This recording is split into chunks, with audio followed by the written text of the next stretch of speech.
Hello friends, welcome to Telugu web Guru platform. Friends, మనం react JS చూస్తున్నాం కదా. React జేఎస్లో functions అంటే ఏంటో చూసాం, మాడ్యూల్స్ అంటే ఏంటో చూసాం. ఇప్పుడు యాక్చువల్ రియాక్ట్ కాన్సెప్ట్లోకి వెళ్ళబోతున్నాం. ఓకే, సో మనం స్టార్టింగ్లో ఫస్ట్ ఇంట్రడక్షన్ క్లాస్ చెప్పుకున్నప్పుడు ఏమని చెప్పాము, రియాక్ట్ జేఎస్ అనేది ఒక కాంపోనెంట్ బేస్డ్ ఆర్కిటెక్చర్ అని చెప్పాం కదా. సో కాంపోనెంట్ బేస్డ్ ఆర్కిటెక్చర్ అంటే ఏంటంటే రియాక్ట్ అనేది యూజర్ ఇంటర్ఫేసెస్ని బిల్డ్ చేయడానికి మనం యూజ్ చేస్తాము. అయితే రియాక్ట్ జేఎస్ ఆ యూజర్ ఇంటర్ఫేసెస్ బిల్డ్ చేయడాన్ని ఎలా చూస్తుందంటే ప్రతి దాన్ని కూడా ఒక కాంపోనెంట్గా చూస్తుంది అనమాట. సో ప్రతి దాన్ని కూడా ఒక కాంపోనెంట్గా చూస్తుంది. అంటే ఏంటంటే మనం ఏదైనా ఒక యూజర్ ఇంటర్ఫేస్ ఏదైనా ఒకటి బిల్డ్ చేయాలనుకోండి. ఫర్ ఎగ్జాంపుల్, ఓకే, సో మనం ఏదైనా ఒక యూజర్ ఇంటర్ఫేస్, ఒక స్క్రీన్, ఒక వెబ్సైట్, ఒక వెబ్ యాప్ మనం డిజైన్ చేయాలి. ఓకే, సో అది ఏం చేస్తుందంటే టోటల్ ఏదైతే మనం సైట్ డెవలప్ చేయాలనుకుంటున్నామో ఆ టోటల్ సైట్ని కూడా ఒక కాంపోనెంట్గానే చూస్తుంది. ఓకే, సో అందులో ఫర్ ఎగ్జాంపుల్ మనం జనరల్ స్ట్రక్చరు హెడర్ రాస్తాం కదా, హెడర్ రాస్తాము, తర్వాత ఫుటర్ రాస్తాము. ఆ ఫుటర్ తర్వాత మనకి లెఫ్ట్ సైడ్ మెనూ లాంటిది ఏదైనా ఒకటి పెట్టుకుంటాము. ఆ తర్వాత ఇక్కడ కంటెంట్ అనేది రాస్తాము. సో ఈ విధంగా మనం మన అప్లికేషన్ని ఫీల్ చేస్తాం జనరల్గా. ఓకే, సో రియాక్ట్ అనేది ఇందులో ప్రతి దాన్ని కూడా కాంపోనెంట్గానే చూస్తుంది అనమాట. ఓకే, అంటే మొత్తం చూసుకుంటే మొత్తం కూడా కాంపోనెంట్గానే చూస్తుంది. ఆ కాంపోనెంట్లో హెడర్ ఒక కాంపోనెంట్గా చూస్తుంది, ఫుటర్ ఒక కాంపోనెంట్గా చూస్తుంది, మెనూని లెఫ్ట్ సైడ్ మెనూ ఏదైతే ఉందో సెక్షన్ అదొక కాంపోనెంట్గా చూస్తుంది, అలాగే కంటెంట్ని కూడా కాంపోనెంట్గా చూస్తుంది అనమాట. సో మళ్ళీ వాటి లోపలికి వెళ్తే ఆ హెడర్ ప్రిపేర్ చేయడానికి మనం ఒక చిన్న లోగో పెడతాము, దానికి ఒక నేమ్ పెడతాము. ఓకే, సో లోగో ఒక్కటి మనం తీసుకుంటే అదొక కాంపోనెంట్, మళ్ళీ ఆ తర్వాత టెక్స్ట్ తీసుకుంటే అదొక కాంపోనెంట్. సో ప్రతిదీ కూడా ఇక్కడ కాంపోనెంటే. సో చిన్న బటన్ మనం తీసుకున్న అది కాంపోనెంటే, ఒక బటను టెక్స్ట్ కలిపి చూసినా అది కాంపోనెంటే, ఒక బటను టెక్స్ట్ ఆ తర్వాత ఒక ఇమేజ్ కలిపి చూసినా కాంపోనెంటే. ఓకే, సో మొత్తం వెబ్సైట్ అంతా చూసినా కూడా కాంపోనెంటే. ఇక్కడ ప్రతి దాన్ని కూడా కాంపోనెంట్గానే చూస్తుంది అనమాట. ఓకే, సో మనం ఒక హౌస్ కన్స్ట్రక్ట్ చేసినప్పుడు ఆ బిల్డింగ్ బ్లాక్స్ ఎలాగైతే ఉంటాయో, ఒక బిల్డింగ్ బ్లాక్ ఆ పక్కన ఇంకో బిల్డింగ్ బ్లాక్ అలా పెట్టుకుంటూ మనం హౌస్ ఎలాగైతే కన్స్ట్రక్ట్ చేస్తామో ఇన్ ద సేమ్ వే ఇది ఏం చేస్తుందంటే ప్రతి దాన్ని ఒక కాంపోనెంట్గా డెవలప్ చేసుకుంటుంది. డెవలప్ చేసుకొని ఆ కాంపోనెంట్స్ని అన్నిటినీ ఫిల్ చేస్తూ మనకి కావలసిన యూజర్ ఇంటర్ఫేస్ని మన చేత డెవలప్ చేయిస్తుంది, బిల్డ్ చేయిస్తుంది అని చెప్తున్నాను అనమాట. మీకు అర్థమవుతుందా? సో ప్రతిదీ కూడా ఇక్కడ ఒక కాంపోనెంటే. సో మనము react.dev మెయిన్ వెబ్సైట్లోకి వెళ్ళి ఒక్కసారి చూద్దాం. ఓకే, సో ఇక్కడ కాంపోనెంట్ అంటే ఏం చెప్తున్నారు అంటే components are one of the core concepts of React. అంటే ఏంటి? సో రియాక్ట్ జేఎస్లో మెయిన్ కాన్సెప్ట్లో the best main concept is components. Okay, so components అన్నది చాలా చాలా ఇంపార్టెంట్ అనమాట. ఎందుకంటే అసలు రియాక్ట్ యూజ్ చేసి మనం యూజర్ ఇంటర్ఫేసెస్ బిల్డ్ చేస్తున్నాము అంటే అక్కడ కాంపోనెంట్స్ని మనం బిల్డ్ చేస్తూ వాటిని కలుపుతూనే మనం వాటిని రీయూజ్ చేసుకుంటూనే మనం ఏం చేస్తాము, యూజర్ ఇంటర్ఫేస్ని బిల్డ్ చేస్తాం. కాబట్టి it is one of the core concept of React JS. Heart కాన్సెప్ట్స్లో ఒకటని చెప్పొచ్చు అనమాట. So they are the foundation upon which you build user interfaces which makes them the perfect place to start your React journey. So React journey start చేయడానికి, React journey use చేస్తూ మనం ఇంకా లోపలికి వెళ్ళడానికి ద ఫస్ట్ ప్లేస్ వచ్చి మనకి react components అనమాట. Okay, so వీటిని యూజ్ చేస్తూనే మనం ఏం చేస్తాము, మనకి కావలసిన యూజర్ ఇంటర్ఫేసెస్ని బిల్డ్ చేస్తాము అని చెప్తున్నాను. ఓకేనా, రైట్. సో అటువంటి ఒక కాంపోనెంట్ని మరి ఏ విధంగా బిల్డ్ చేస్తారు సార్? అటువంటి కాంపోనెంట్ని ఏ విధంగా బిల్డ్ చేస్తారు అని అంటే, సో నేనేం చెప్పాను, చిన్న బటన్ కూడా ఒక కాంపోనెంటే, అలాగే వాటి కాంబినేషన్లో ఉన్నవి కూడా కాంపోనెంట్సే. ఏవైనా కాంపోనెంట్సే. వాటిని ఎలా బిల్డ్ చేస్తారో అసలు రియాక్ట్ కాంపోనెంట్ అంటే ఏంటంటే ఏదైతే మనం ఫంక్షన్స్ మాడ్యూల్స్ మాట్లాడామో వాటిని యూజ్ చేస్తూనే మనం రియాక్ట్ కాంపోనెంట్స్ని డెవలప్ చేస్తాము. సో ఒక రియాక్ట్ కాంపోనెంట్ని ఏ విధంగా డెవలప్ చేస్తారు అంటే, సో రియాక్ట్ కాంపోనెంట్ని డెవలప్ చేయడానికి ఓన్లీ 3 స్టెప్స్ ఫాలో అవుతారండి.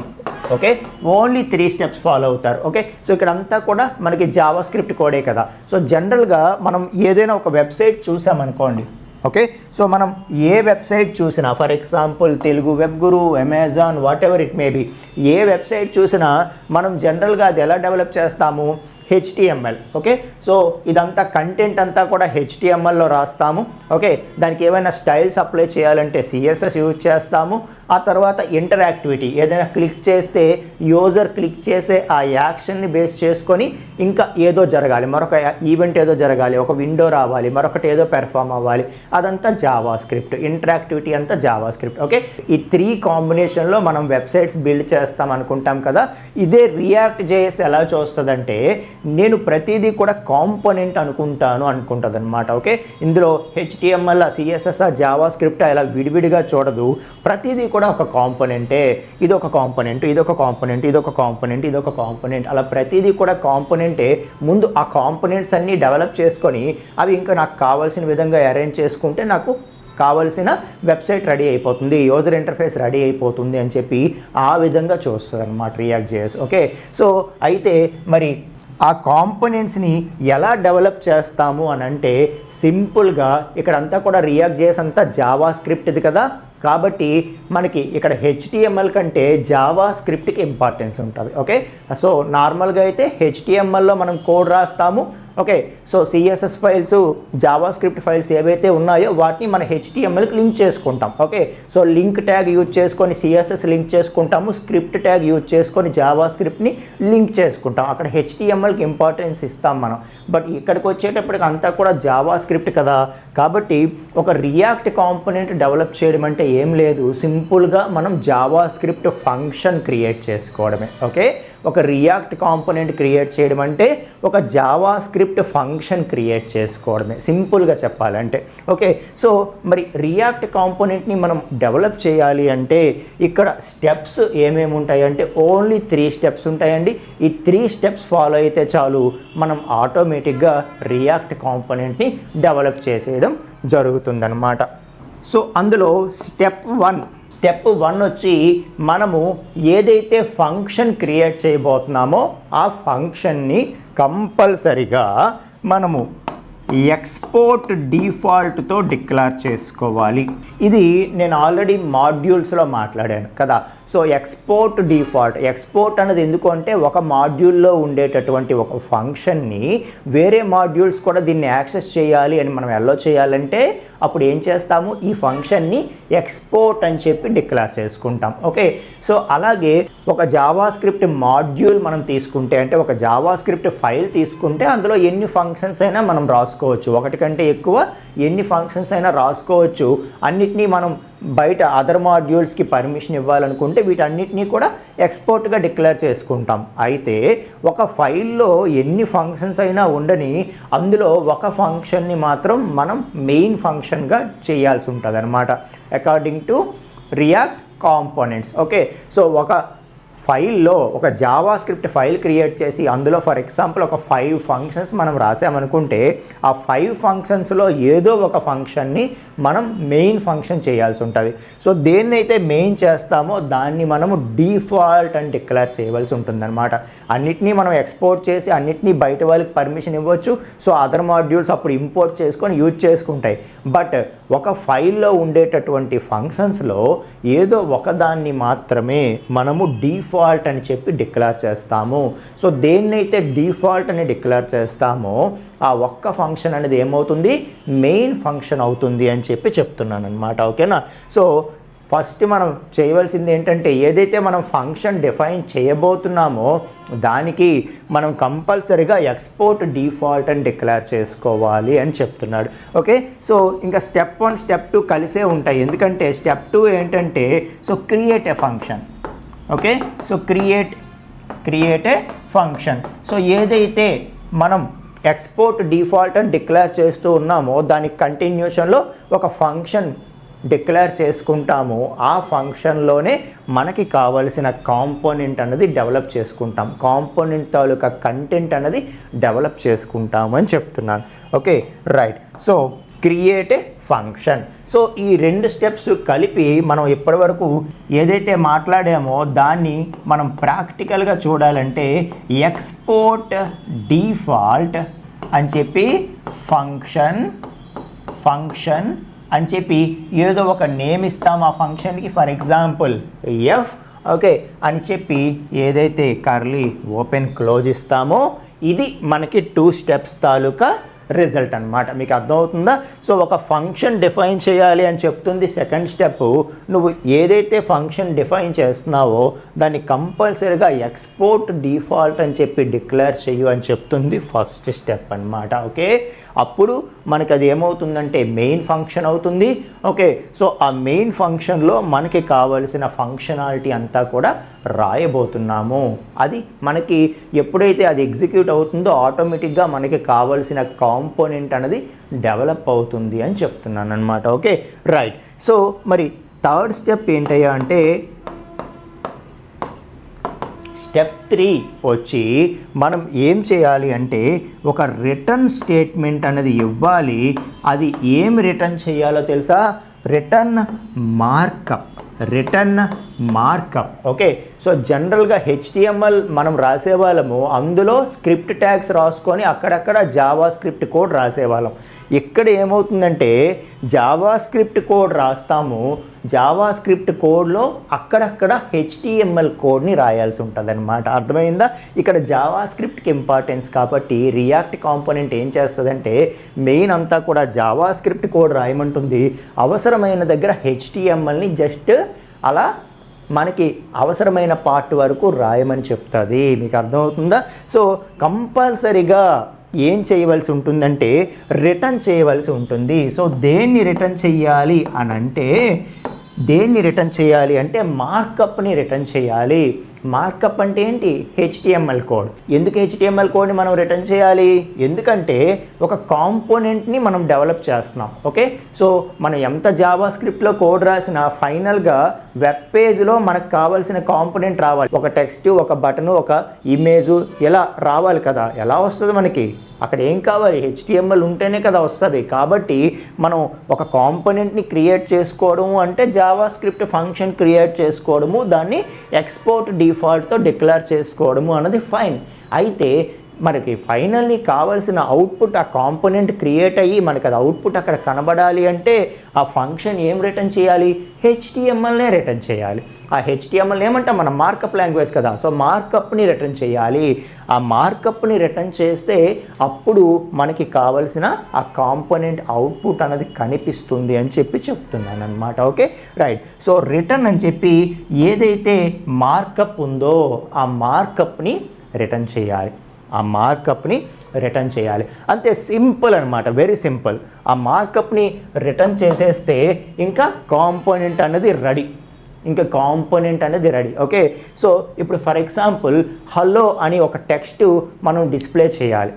ఓకే, దాన్నే ఒక కాంపోనెంట్ అని మనం అనుకుంటే సో సింపుల్గా మనం ఏం చేస్తాము? రిటర్న్ అని చెప్పి ఇక్కడ సమ్ H1 ట్యాగ్లో హలో అని చెప్పి H1 అని ఇచ్చేస్తాం. Okay, so return H1 hello H1 అని చెప్పి ఇచ్చేస్తాం. సో దేన్ని రిటర్న్ చేసాం మనము? మార్కప్. ఏదైతే మన HTML కోడ్ ఉందో దాన్ని రిటర్న్ చేస్తున్నాము. సో సింపుల్గా ఇలా రిటర్న్ చేసిస్తే చాలు, ఆటోమేటిక్గా ఈ కాంపోనెంట్ని మనం ఎక్కడ యూజ్ చేసుకున్నా, ఎఫ్ అనే కాంపోనెంట్ని మనం ఎక్కడ యూజ్ చేసుకున్నా కూడా మనం ఎఫ్ అనగానే ఆటోమేటిక్గా అక్కడ హలో అనేది డిస్ప్లే అయిపోతుంది. మనం మన పేజ్లో ఎన్నిసార్లు హలో కావాలంటే అన్నిసార్లు ఈ కాంపోనెంట్ని మనం యూజ్ చేసుకుంటే చాలు, అన్నిసార్లు హలో హలో హలో అనేది వచ్చేస్తూనే ఉంటుంది. మీకు అర్థమవుతుందా? సో సింపుల్గా ఒక కాంపోనెంట్ని ఏ విధంగా మనం క్రియేట్ చేసుకుంటాము? కంపల్సరిగా దాన్ని ఎక్స్పోర్ట్ డిఫాల్ట్తో డిక్లేర్ చేసుకుంటాము. ఆ తర్వాత ఒక ఫంక్షన్ని డిక్లేర్ చేస్తాము. ఆ ఫంక్షన్ ఏదైతే డిఫైన్ చేస్తున్నామో దాంట్లో థర్డ్ స్టెప్ వచ్చి మార్కప్ని రిటర్న్ చేస్తాము. ఓకే, సో సింపుల్గా చెప్పాలంటే ఒక కాంపోనెంట్ అంటే ఏంటంటే ఒక కాంపోనెంట్ అనేది combination of Java script, HTML markup and CSS styles. ఇందులో CSS స్టైల్స్ కూడా మనం రాయొచ్చు. ఓకే, కాబట్టి మనకి ఇంకా ఒక కాంపోనెంట్ అనగానే ఇంక ఇది విడివిడిగా జావా స్క్రిప్ట్, HTML, CSS అని చూడదు. It is a customised element అనమాట. మనకి కావలసిన విధంగా ఒక కస్టమైజ్డ్ ఎలిమెంట్ని మనం క్రియేట్ చేసుకుంటున్నాము. అందులో జావా స్క్రిప్ట్ కోడ్ ఉంటుంది, మార్కప్ HTML ఉంటుంది, అలాగే CSS స్టైల్స్ కూడా మనం రాస్తాము. అది కూడా నెక్స్ట్ క్లాసెస్లో మీకు నేను చూపిస్తాను ప్రాక్టికల్గా. మీకు అర్థమవుతుందా? సో ఈ విధంగా మనం రియాక్ట్ కాంపోనెంట్స్ని క్రియేట్ చేసుకోవచ్చు అని చెప్పి చెప్తున్నాను మీకు. ఓకే, అయితే ఇక్కడ మనం గుర్తుంచుకోవాల్సింది ఏంటంటే మనం రిటర్న్ చేస్తున్నప్పుడు సో ఇక్కడ చూడండి, రిటర్న్ అని చెప్పి అదే లైన్లో నేను రాశాను కదా, ఏది మార్కప్ కోడ్. సో రిటర్న్ అని చెప్పి అదే లైన్లో మనం మొత్తం మార్కప్ కోడ్ అంతా రాసేస్తున్నాము అంటే ఫైన్, మనకి ఈ విధంగా రాసేయచ్చు. లేదు ఇక్కడ ఇది ఎక్కువ ఉంది, లేకపోతే ఈ లైన్లో నేను రాయను, నెక్స్ట్ లైన్లో రాస్తాను అని అనుకుంటే అప్పుడు కంపల్సరిగా మనం చేయాల్సిన పని ఏంటి తెలుసా? ఇలా డైరెక్ట్గా రాసేయకూడదు. ఇలా రాయకుండా రిటర్న్ అని చెప్పి ఓకే, ఆ నెక్స్ట్ లైన్లో నేను H1 హలో అని రాస్తాను అండ్ H3 వెల్కమ్ అని రాస్తాను. నేను ఎంతైనా మార్కప్ని రిటర్న్ చేయొచ్చు కదా, మరి సింపుల్గా హలో ఎందుకు, హలో వెల్కమ్ అని చెప్పి నేను చెప్పాలనుకుంటున్నాను, అది నా కాంపోనెంట్, హలో వెల్కమ్ అనేది నా కాంపోనెంట్ అని చెప్పి ఇలా నేను నెక్స్ట్ లైన్లో రాయాల్సి వచ్చిందనుకో అప్పుడు కంపల్సరిగా ఏం చేయాలని చెప్తున్నాను, సింగిల్ లైన్లో కాకుండా ఇలా రాయాల్సి వస్తే అప్పుడు కంపల్సరిగా పెరాంథసిస్ అనేది పెట్టుకొని ఆ పెరాంథసిస్ మధ్యలో మనం దీన్ని రిటర్న్ చేయవలసి ఉంటుంది. ఓకే, ఇదైతే మీరు కంపల్సరిగా గుర్తుపెట్టుకోండి. ఓకే, ఇంకొకటి మనం మాట్లాడాల్సింది ఏంటంటే ఓకే, సో ఇది మనం జావా స్క్రిప్ట్ పాయింట్ ఆఫ్ వ్యూలో మనం రియాక్ట్ JS కాంపోనెంట్ గురించి మాట్లాడినప్పుడు, సో ఎప్పుడైతే మనం JSXని ఇన్వాల్వ్ చేస్తామో, జావా స్క్రిప్ట్ సింటాక్స్ ఎక్స్టెన్షన్స్ అని చెప్పాను కదా ఫస్ట్ క్లాస్లో. సో ఈ JSXని ఎప్పుడైతే మనం ఇన్వాల్వ్ చేస్తామో అప్పుడు JSXకి అదొక రూల్ని యాడ్ చేస్తుంది ఎక్స్ట్రా. ఏంటా రూల్ అంటే మనం ఇలా రిటర్న్ చేస్తున్నప్పుడు ఇలా ఇండివిజువల్ ట్యాగ్స్ ఉన్నాయి కదా, H1 ఓపెను, కంటెంట్ అది క్లోజ్, అదొక ఎలిమెంట్, అలాగే H3 ఓపెన్, కంటెంట్ దాని తాలూకా క్లోజ్, అదొక ఎలిమెంట్. సో ఇలాగా ఇండిపెండెంట్ ఎలిమెంట్స్ దేనికవి ఉన్నప్పుడు JSX ఏం చెప్తుందంటే అలా దేనికవి ఇండిపెండెంట్గా ఉండొద్దు, వీటన్నిటికీ కలిపి ఒక రూట్ ఎలిమెంట్ అనేది ఉండాలి, ఒక div open div close. Okay, div open div close. ఈ ఓపెన్ క్లోజ్ ఒక రూట్ ఎలిమెంట్ ఉండి దాని లోపల ఈ ఇండిపెండెంట్ ఎలిమెంట్స్ అన్నీ ఉండాలి అని చెప్పి JSX రూల్ పెడుతుంది అనమాట. ఓకే, సో JSX ఏమంటుంది, నువ్వు రిటర్న్ చేస్తున్నప్పుడు సింగిల్ లైన్లో రాస్తే పర్వాలేదు, లేకపోతే పెరాంథసిస్ రాయు అని చెప్పి మన జావా స్క్రిప్ట్ పరంగా మనం రియాక్ట్ కాంపోనెంట్ పరంగా రూల్ చెప్పాము. అయితే ఇంకొంచెం ముందుకు వెళ్తే మనం JSX ఎప్పుడైతే ఇన్వాల్వ్ చేస్తామో JSX అనేది ఏం చెప్తుంది అంటే, సో ఎప్పుడైతే నువ్వు రిటర్న్ చేస్తున్నావు ఫైన్, పెరాంథసిస్ రాసావు ఓకే, బట్ లోపల మాత్రం మార్కప్ అనేది ఎక్కువ ట్యాగ్స్ ఉన్నప్పుడు, ఎక్కువ ఎలిమెంట్స్ ఉన్నప్పుడు వాటిని ఇండిపెండెంట్ ఎలిమెంట్స్గా ఉంచుకు, వాటన్నిటిని ఒక రూట్ ఎలిమెంట్ అండర్లోకి తీసుకురా అని చెప్తుంది అనమాట. కాబట్టి అప్పుడు మనం ఏం చేస్తాము, div ఓపెన్ div క్లోజ్, ఒక డివిజన్ ట్యాగ్ కానీ. ఓకే, లేదు నాకు అసలు డివిజన్ ట్యాగ్ రాయడం ఇష్టం లేదనుకో అప్పుడు ఏం చేస్తాను నేను, సో అట్లీస్ట్ డివిజన్ ట్యాగ్ రాయకపోయినా అది ఏం చెప్తుందంటే ఇలాగ అట్లీస్ట్ ఒక empty tag with empty close ఎలాగైనా పెట్టమంటుంది. అంటే దాని అర్థం ఏంటి అంటే అవన్నీ కలిపి ఒక బ్లాక్లోకి తీసుకొచ్చాము, ఒక బైండింగ్ చేసాము, ఒక బౌండరీలోకి తీసుకొచ్చాము అన్న మీనింగ్ వస్తుందన్నమాట. ఇవన్నీ కలిపి ఇండిపెండెంట్ ఎలిమెంట్స్గా ఉండకూడదు. ఇప్పుడు ఒక div ట్యాగ్లోనో లేకపోతే ఒక ఎంటీ ట్యాగ్ ఓపెన్ క్లోజ్ చేస్తూ ఒక ఎంటీ ట్యాగ్లోకో అది తీసుకొస్తే అప్పుడు అది ఒక బౌండరీలోకి వస్తాయి అని చెప్పి JSX అనేది రూల్ పెడుతుంది. ఓకే, సో మొత్తానికి ఇవన్నీ ఫామ్ చేస్తూ మనం ఏం చేయొచ్చు, రియాక్ట్ కాంపోనెంట్స్ని క్రియేట్ చేయొచ్చు. సో వన్స్ క్రియేట్ చేసిన తర్వాత మీకు తెలుసు మనం మాడ్యూల్స్ మాట్లాడాం. సో ఏం చేస్తాం, సింపుల్గా వీటిని వేరే మాడ్యూల్స్లో యూజ్ చేసుకోవాలి, వేరే ఫైల్స్లో యూజ్ చేసుకోవాలంటే సింపుల్గా అక్కడికి ఇంపోర్ట్ చేసుకుంటాము, ఇంపోర్ట్ చేసుకొని వాటిని మనం యూజ్ చేసుకుంటాం. మీకు అర్థమవుతుందా? సో ఈ విధంగా మనం ఏం చేయొచ్చు అంటే రియాక్ట్ కాంపోనెంట్స్ని క్రియేట్ చేయొచ్చు అని చెప్తున్నాను. ఓకే, సో ఎంత చిన్న ఎలిమెంట్ అయినా ఎంత పెద్ద ఎలిమెంట్ అయినా సరే మనం ఈ విధంగానే క్రియేట్ చేస్తాము. ఓకే, అయితే మనకి దీనివల్ల అడ్వాంటేజ్ ఏంటి అంటే ఒక్కసారి రియాక్ట్ కాంపోనెంట్ని మనం క్రియేట్ చేసాము అంటే ఎన్నిసార్లు అయినా మనం దాన్ని రీయూజ్ చేసుకుంటూ ఉండొచ్చు అని చెప్తున్నాను. ఓకేనా, సో ఇప్పుడు ఏదైతే ఇంతసేపు మనం మాట్లాడామో దీన్ని ప్రాక్టికల్గా మన ఎగ్జిస్టింగ్ ఫస్ట్ అప్లికేషన్ ఏదైతే ఉందో దాంట్లో ప్రాక్టికల్గా మనం ఇంప్లిమెంట్ చేద్దాం. ఇంప్లిమెంట్ చేసి ఇది ఎలా వర్క్ అవుతుందో చూద్దాం ఫ్రెండ్స్. సో ఏదైతే మనం ఇప్పటివరకు మాట్లాడామో దాన్ని మనం ప్రాక్టికల్గా ఇంప్లిమెంట్ చేద్దామండి. ఓకే, సో ప్రాక్టికల్గా ఇంప్లిమెంట్ చేయడం కోసం మనం మన యాప్కి వెళ్ళిపోదాం. ఫస్ట్ యాప్ ఏదైతే క్రియేట్ చేసామో ఇందులో చూడండి, నేను మాడ్యూల్స్ అనే ఒక ఫోల్డర్ క్రియేట్ చేశాను కదా, మాడ్యూల్స్ కాన్సెప్ట్ ఎక్స్ప్లెయిన్ చేయడానికి. అది తీసేసాను. ఓకే, సో అది జస్ట్ మనం మాడ్యూల్స్ మీకు ఎక్స్ప్లెయిన్ చేయడం కోసమే దాన్ని యాడ్ చేయడం జరిగింది కాబట్టి. ఓకేనా, రైట్. సో ఇప్పుడు ఎస్ఆర్సీకి వెళ్ళిపోదాం. ఎస్ఆర్సీలో నేను ఒక న్యూ ఫైల్ ఒకటి క్రియేట్ చేస్తాను. దాన్ని my component JSX. Okay, so my component dot JSX అని చెప్పిస్తాను. ఓకే, సో ఇచ్చి ఇక ఇంకొక విషయం మనం డిస్కస్ చేయాల్సింది ఏంటంటే మనకి రియాక్ట్ అనేది ఏం చెప్తుందంటే ఎప్పుడైనా ఫంక్షన్ నేమ్స్ అనేవి స్టార్టింగ్ లెటర్ అప్పర్ కేస్ ఇమ్మని చెప్తాయి. అంటే ఇక్కడ స్మాల్ ఎఫ్ ఇచ్చాను కదా, అలా కాకుండా క్యాపిటల్ ఎఫ్. ఓకే, సో మనకి ఏదైనా సింగిల్ లెటర్ ఉండొచ్చు, వర్డ్ ఉండొచ్చు, ఏదైనా ఉండొచ్చు, బట్ అందులో ఫస్ట్ లెటర్ మాత్రం క్యాపిటల్ లెటర్ ఉండేలాగా చూసుకోమంటుంది, అప్పర్ కేస్. ఓకే, సో ఇక్కడ సింగిల్ లెటరే ఇచ్చాను కాబట్టి ఎఫ్ అనేది ఇక్కడ అప్పర్ కేస్ ఉండేలాగా చూసుకోవాలన్నమాట. ఓకే, సో ఓకేనా, సో అప్పర్ కేస్ అనేది ఉండేలాగా చూసుకోమంటుంది. కాబట్టి ఇప్పుడు నేను ఏం చేయబోతున్నానంటే ఒక ఫంక్షన్ క్రియేట్ చేయబోతున్నాను. ఫస్ట్ స్టెప్ ఏంటి, కంపల్సరీగా ఎక్స్పోర్ట్ డిఫాల్ట్ అని చెప్పి ఇచ్చుకోవాలి. ఇచ్చుకుంటూ మన ఫంక్షన్ నేమ్ ఏదైతే ఉందో ఆ ఫంక్షన్ నేమ్ ఇస్తాను ఇక్కడ. ఓకే, సో ఎఫ్ అనే బదులు for example say welcome. Okay, so say welcome అనేది నా ఫంక్షన్ నేమ్.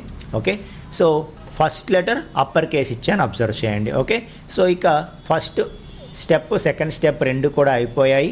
ఇక థర్డ్ స్టెప్ ఏంటి, రిటర్న్ అని చెప్పి నేను పెరాంథసిస్ ఇస్తున్నాను. ఓకే, సింగిల్ లైన్లో రాయను. ఓకే, సో రాయకుండా ఇక్కడ ఏం చేయబోతున్నానంటే నేను ఎంటీ. ఓకే, సో చూస్తున్నారా, నేను డివిజన్ ట్యాగ్ అలాంటివేవి పెట్టకుండా ఎంటీ ఓపెన్ క్లోజ్ మధ్యలో నేను ఇక్కడ ఏదైనా కంటెంట్ రాస్తాను. For example TWG React.js course. Okay, so ఈ విధంగా నేను రాసి దీన్ని సేవ్ చేస్తాను. ఓకే, సో మనం అనుకున్నదంతా ఎగ్జాక్ట్గా చేసామా? ఎస్, ఎంటీ ఓపెన్ క్లోజ్ మధ్యలో సమ్ కంటెంట్ అనేది రాసాము, దాన్ని రిటర్న్ చేసాము. సో ఇప్పుడు సింపుల్గా మన ఎగ్జిస్టింగ్ యాప్లోకి వెళ్తే ఫస్ట్ మనకి index.htmlతో స్టార్ట్ అవుద్ది కదా. index.htmlలో చూడండి మీకు ఫ్లో ఎలా ఉందంటే ఇక్కడ ఓన్లీ రూట్ అనే ఐడితో ఒక డివిజన్ ట్యాగ్ మాత్రమే ఉంది. కానీ దీన్ని మనం రన్ చేసామనుకోండి, మనం రన్ చేయగానే ఇక్కడ 2 ఇమేజెస్ వచ్చాయి. విట్ ప్లస్ రియాక్ట్ అని టెక్స్ట్ వచ్చింది, కౌంట్ అని టెక్స్ట్ వచ్చింది, ఆ తర్వాత ఎడిట్ అని ఒక టెక్స్ట్ వచ్చింది, క్లిక్ ఆన్ వైట్ అని చెప్పి ఒక టెక్స్ట్ వచ్చింది. ఇక్కడ చూస్తే అసలు ఆ కోడే లేదు. ఓకే, కానీ ఎలా వచ్చింది అంటే ఇక్కడ ఫ్లో ఎలా ఉంది, కనెక్టివిటీ ఎలా ఉంది అబ్జర్వ్ చేయండి. ఇక్కడ ఒక ట్యాగ్ రాసుకున్నాము, దానికి ఐడి రూట్ చేసుకున్న తర్వాత సింపుల్గా ఒక మాడ్యూల్ని ఇక్కడ యూజ్ చేసుకుంటున్నాం. ఏంటా మాడ్యూలు, main.jsx. ఆ main.jsxకి మనం వెళ్తే main.jsx అనేది మళ్ళీ app.jsxని ఇంపోర్ట్ చేసుకుంది. ఓకే, సో app.jsxకి వెళ్తే అక్కడ మనకి కావాల్సిన ఫంక్షన్ అనేది ఉంది, ఫంక్షన్ యాప్ అనేది ఉంది. ఓకే, సో ఫంక్షన్ యాప్ని ఇక్కడ మనం మాడ్యూల్స్లో మాట్లాడినట్టుగా ఇక్కడ ఎక్స్పోర్ట్ డిఫాల్ట్ ఫంక్షన్ మనం ఇచ్చినట్టుగా ఎక్స్పోర్ట్ డిఫాల్ట్ ఫంక్షన్ ఇలా ఇవ్వచ్చు. లేదు అంటే ఇక్కడ ఫంక్షన్ అని చెప్పి ఇచ్చేసి లాస్ట్లో చూడండి మళ్ళీ ఎక్స్పోర్ట్ డిఫాల్ట్ ఇలా అయినా మనం మెన్షన్ చేయొచ్చు. ఓకే, సో ఇప్పుడు ఇక్కడ మనం ఎక్స్పోర్ట్ డిఫాల్ట్ ఫంక్షన్ అని ఇవ్వచ్చు. లేదు ఇక్కడ నేను ఇవ్వను అంటే ఇక్కడ అంతా అయిపోయిన తర్వాత లాస్ట్లో ఎక్స్పోర్ట్ డిఫాల్ట్ సే వెల్కమ్ అని చెప్పి ఎలా అయినా మనం ఇవ్వచ్చు. ఎలా ఇచ్చినా పర్వాలేదు అని చెప్తున్నాను. మీకు అర్థమవుతుందా? రైట్. సో ఇక్కడ ఎక్స్పోర్ట్ డిఫాల్ట్ యాప్ అని చెప్పి ఇచ్చారు. ఇచ్చి ఇక్కడ చూడండి విట్, రియాక్ట్, ఇమేజెస్, తర్వాత అక్కడ ఏదైతే మనకి డిస్ప్లే వస్తుందో అదంతా యాక్చువల్గా app.jsxలో ఉంది. ఈ app.jsxని ఎవరు కాల్ చేసుకున్నారు? main.jsx కాల్ చేసుకొని అందులో ఉండే ఆ యాప్ అనే ఏదైతే కాంపోనెంట్ ఆ మాడ్యూల్ ఉందో దాన్ని ఇక్కడ యూజ్ చేసుకోవడం జరిగింది. ఆ యాప్ ఏదైతే ఉందో దాన్ని ఇక్కడ యూజ్ చేసుకోవడం జరిగింది. సో సింపుల్గా అక్కడ చూసారా, దాంట్లో ఉండే ఆ ఫంక్షన్ని ఏదైతే ఇది ఇంపోర్ట్ చేసుకుందో దాన్ని ఇంపోర్ట్ చేసుకుంది కదా app.jsx నుండి, యాప్ని ఇంపోర్ట్ చేసుకొని సింపుల్గా దాన్ని ఒక ట్యాగ్ లాగా రాస్తే చాలు, ఆటోమేటిక్గా ఆ కాంపోనెంట్ అనేది ఇక్కడ ప్లేస్ అయిపోతుంది. సో ఎక్కడ ప్లేస్ అవ్వాలో ఎలా తెలుస్తుంది అంటే రియాక్ట్లో కంపల్సరీగా ఏంటంటే ఒక రూట్ నోడ్ అనేది ఐడెంటిఫై అవ్వాలి, ఒక రూట్ అనేది క్రియేట్ అవ్వాలన్నమాట. ఓకే, ఇక్కడ main.jsx ఏం చేసింది చూడండి, క్రియేట్ రూట్ అనే దాన్ని యూజ్ చేసుకుంది. ఆ క్రియేట్ రూట్ అనేది ఎక్కడ నుండి వస్తుందో తెలుసా? React DOM. ఓకే, సో మనకి రియాక్ట్ డామ్ ఉన్నాయి కదా, సో లైబ్రరీస్, వాటి నుండి మనం వీట్ యూజ్ చేసి రియాక్ట్ యాప్ క్రియేట్ చేసినప్పుడు మనకి రియాక్ట్ డామ్ ఇవన్నీ కూడా డిపెండెన్సీస్ వచ్చాయి కదా లైబ్రరీస్. ఓకే, వాటిలో రియాక్ట్లో ఉండే స్ట్రిక్ట్ మోడ్ అలాగే రియాక్ట్ డామ్లో ఉండే క్రియేట్ రూట్ని ఇది యూజ్ చేసుకుంటుంది. వీటి గురించి నేను నెక్స్ట్ క్లాసెస్లో ఇంకా మాట్లాడతాను. బట్ జస్ట్ చెప్తాను, మనకి రియాక్ట్లో స్ట్రిక్ట్ మోడ్ అనేది ఉంది కదా, అది యూజ్ చేసుకొని ఇక్కడ స్ట్రిక్ట్ మోడ్ అనేది రాసుకుంది కదా. ఇది ఇక్కడ ఏం జరుగుతుంది ఇంటర్నల్గా అని మనం మాట్లాడితే, స్ట్రిక్ట్ మోడ్ అంటే కంపల్సరీగా ప్రతి ట్యాగ్ని కరెక్ట్గా రాయాలి, ప్రతిదీ పర్ఫెక్ట్గా రాయాలన్నమాట. ఓకే, అది స్ట్రిక్ట్ మోడ్ ఎనేబుల్ చేయడం అంటాం. ఓకే, అంటే ఒక ట్యాగ్ ఓపెన్ చేసాము అంటే ఆ ట్యాగ్ కంపల్సరీగా క్లోజ్ చేయాలి, ఎక్కడ డీవియేషన్స్ అనేవి ఉండకూడదు. అలా ఉంటేనే స్ట్రిక్ట్ మోడ్ అనేది మన కోడ్ని ఎగ్జిక్యూట్ చేస్తుంది, లేకపోతే చేయదు. ఓకే, సో అలాగా రియాక్ట్లో ఉండే స్ట్రిక్ట్ మోడ్ని ఎనేబుల్ యూజ్ చేసుకుంటూ రియాక్ట్ డామ్లో ఉండే క్రియేట్ రూట్ ద్వారా మనం ఏం చేస్తున్నామంటే ఒక రూట్ని క్రియేట్ చేస్తున్నాం. సో క్రియేట్ రూట్ అనేది ఏం చేస్తుంది, it lets you create a root to display React components inside a browser DOM node.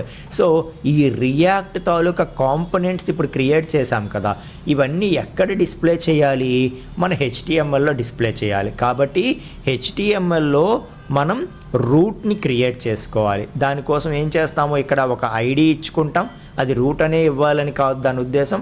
ఒక ఐడి ఇచ్చుకొని ఇప్పుడు ఇక్కడ ఈ మధ్యలో మనం ఆ రియాక్ట్ కాంపోనెంట్ని తెచ్చి డిస్ప్లే చేయబోతున్నాం అనమాట. సో ఈ మధ్యలో ఎలా డిస్ప్లే చేస్తాము అంటే, ఈ రూట్ ఉంది కదా ఐడి, ఇక్కడ ఏం చేసాం, క్రియేట్ రూట్ దగ్గర document.getElementById ఆఫ్ రూట్, ఆ HTMLలో ఐడి ఈక్వల్ టు రూట్ అని చెప్పి ఒకటి ఉంది, అది ఐడెంటిఫై చెయ్యు, అక్కడ దాంట్లో రెండర్ చెయ్యు. ఈ ఏదైతే యాప్ అనేటటువంటి కాంపోనెంట్ ఉందో, రియాక్ట్ కాంపోనెంట్ ప్రిపేర్ చేయబడి ఉందో దాన్ని అక్కడ ఆ root ID equal to root అని ఏదైతే ఉందో ఆ మధ్యలో రెండర్ చెయ్యు, ఆ మధ్యలో దాన్ని రెండర్ చెయ్యు అని చెప్పి చెప్తోంది. అలా కంపల్సరీగా ఒక రూట్ని ఐడెంటిఫై చేసి ఆ రూట్ మధ్యలో మనం మన రియాక్ట్ కాంపోనెంట్స్ని రెండర్ చేయాలి. ఓకే, సో యాప్ని రెండర్ చెయ్యు, అక్కడ div tag ID equal to root అని ఉంది కదా, అక్కడ ఆ మధ్యలో వెళ్ళి ఈ యాప్ అనేది రెండర్ అవుతుంది. యాప్ అంటే ఏంటి? సో యాప్ అంటే ఈ కోడ్ అంతా కూడా. ఓకే, సో ఇది వెళ్ళి అక్కడ రెండర్ అవుతుంది. సో ఇప్పుడు చూడండి, నాకు యాప్ బదులు నేనేం చెప్తానంటే ఇంపోర్ట్, ఓకే, సే వెల్కమ్ అనేది ఇంపోర్ట్ చేసుకున్నాను. సో ఇంపోర్ట్ చేసుకొని ఇప్పుడు సింపుల్గా ఏం చెప్తానంటే, ఇక్కడ రూట్లో ఇంతకుముందు రూట్ నోడ్ ఏదైతే ఉందో, ఐడి ఈక్వల్ టు రూట్ ఏదైతే ఉందో HTMLలో, అక్కడ యాప్ కాంపోనెంట్ని రెండర్ చేశాం కదా. ఇప్పుడు యాప్ కాంపోనెంట్ వద్దు, నేను ఆల్రెడీ సే వెల్కమ్ అని చెప్పి ఒక కాంపోనెంట్ని నేను క్రియేట్ చేసుకున్నాను. సో అక్కడ అది రెండర్ చెయ్యు అని చెప్తున్నాను. సో ఇది అర్థమైందా? ఈ ట్యాగ్ ఎలా ఇచ్చాము అంటే దాని అర్థం ఏంటి, ఇది ఒక కాంపోనెంట్. సో క్రియేట్ రూట్ అనేది ఏం చేస్తుందంటే, ఫస్ట్ HTMLలో మన HTML కోడ్ ఏదైతే ఉందో ఆ HTMLలో ఒక నోడ్ని ఐడెంటిఫై చేసి దాన్ని రూట్ నోడ్గా క్రియేట్ చేస్తుంది అనమాట. క్రియేట్ చేస్తే అప్పుడు అక్కడ ఆ నోడ్లో ఓకే మన డామ్ ప్రకారం మాట్లాడితే ఆ నోడ్ దగ్గర మనం ఏం చేస్తాము మన కాంపోనెంట్ని తీసుకువెళ్ళి రెండర్ చేస్తాం. సో సేవ్ వెల్కమ్ అన్నది ఇప్పుడు ఏమవుతుందంటే ఇండెక్స్ డాట్ హెచ్టిఎంఎల్ ఏదైతే ఉందో అక్కడ div id equal to route ఏదైతే ఉందో ఇక్కడికి వచ్చి ఈ మధ్యలో మనం రాసినటువంటిది రెండర్ అవుతుంది. ఓకే సో చూడండి సేవ్ చేస్తున్నాను. సో చేసి ఇప్పుడు ఇంకా ఏదైతే వీట్ ప్లస్ రియాక్ట్ ఇవన్నీ కూడా ఉండేవో అవన్నీ పోయి ఇప్పుడు చూసారా మన కాంపోనెంట్ అన్నది ఇక్కడికి రావటం జరిగింది. ఓకే సో ఈ విధంగా మనం ఏం చేయొచ్చు అంటే మన కాంపోనెంట్స్ని మనం డెవలప్ చేసుకుంటూ వాటిని మనం సింపుల్గా రెండర్ చేస్తూ మనకి కావాల్సింది డెవలప్ చేసుకోవచ్చు. రైట్ ఫ్రెండ్స్, నెక్స్ట్ క్లాస్లో ఇంకొక కాన్సెప్ట్తో మనం కలుసుకుందామండి. Thank you.